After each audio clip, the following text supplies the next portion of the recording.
Hello, I'm Rob. Welcome to 6 Minute English. I'm joined today by Finn. Hello, Finn. Finn? Hello, Oh, Finn. oh, sorry, Rob. You caught me napping. Ah, It's that time of day when I need to nod off, or in other words, fall asleep. well, sleeping on the job or sleeping at work is no bad thing. And I hope today's program will wake you up to the idea that sleeping in the workplace might be a good thing. Oh, really? Well, that's good to hear. I would have thought that sleeping at work was against the rules. Well, not in every office, Finn, and I'll tell you why soon, as well as explaining some sleep-related vocabulary. But now you're wide awake, how about a question? Okay, let's hear it. Right, well, when the former British Prime Minister, Margaret Thatcher, was in power, she did her job with very little sleep. But do you know how many hours of sleep she is said to have had each night? Was it A, 3 hours, B, 4 hours, or C, 5 hours? I always thought she got by, she managed her job with just 4 hours of sleep a night, Rob. Right, not much, is it? Well, we'll No. find out if you're right or wrong later on. I'm not sure if she chose not to sleep for long or she just wasn't able to sleep for long. Someone who can't sleep is called an insomniac.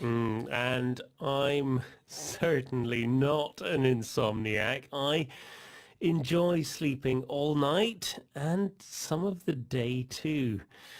And Rob, you said napping during the day is a good thing. Yes, it's always nice to have a short sleep or what I call 40 winks during the day. But when you're at work, this can be a problem. In some companies like Google and the Huffington Post, workplace naps are positively encouraged. They're seen as a way to make staff more productive. Yes, so you mean they work harder and are more creative because a power nap or a quick sleep can make workers feel refreshed and more alert. I really like the sound of this, Rob. Yeah, me too. And an Australian health writer called Thea O'Connor is a founder of a campaign called Nap Now, which is trying to make sleeping at work more acceptable. She calls herself a naptivist. Let's hear from her now. What does she say is stopping us from doing this? I think that our culture is a bit crazy not to embrace it, and one of the reasons that we don't is our attitude. You know, it's quite countercultural to do nothing in order to get ahead. I just really see that it's time to disrupt the prevailing work ethic, which is all about work longer and harder. Right, so she wants us to embrace, that's to accept the idea of a workplace power nap. But it's our attitude, the way we think about work, that stops society from accepting this.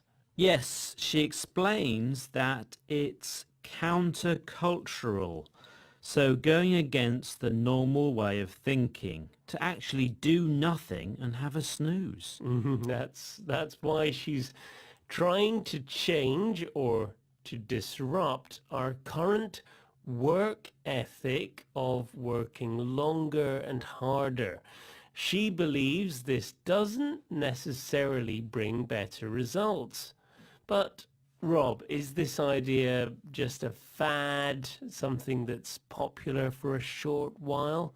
Maybe, but research has certainly shown that good quantity and quality of sleep is important for our well-being. A few years ago, research by the East of England Development Agency found 30% of people have their best ideas in bed, compared to just 11% who have them at their desk.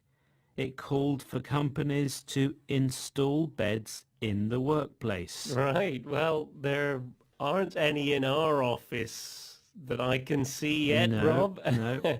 But I think putting beds or areas for naps in the office would help us workers feel more able to rest and recharge our minds.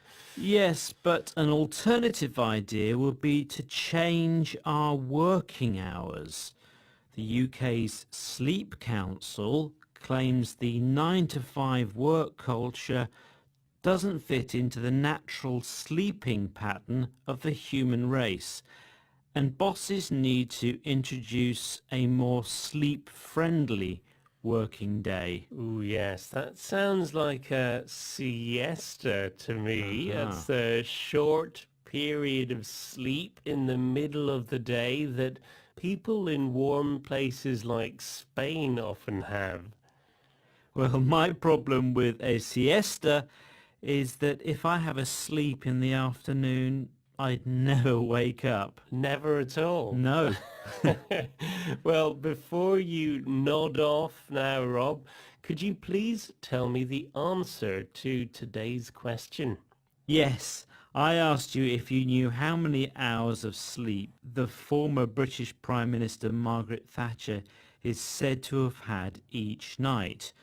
Was it 3, 4 or 5 hours? I said 4 hours, Rob. Was I right? Indeed, Finn, you Oh. are right. Oh, 4 hours. for once. Yes, it's often been said that she needed just 4 hours of sleep, but only on weekdays, not Okay. weekends. Long light weekends.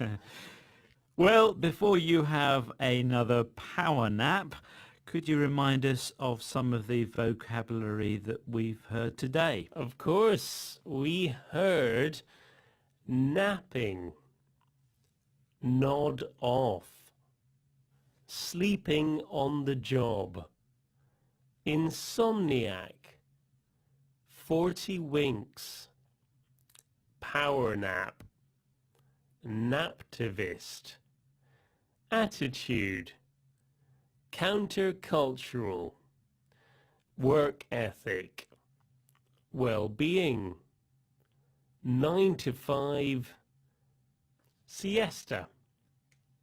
Well, we hope you've enjoyed today's program.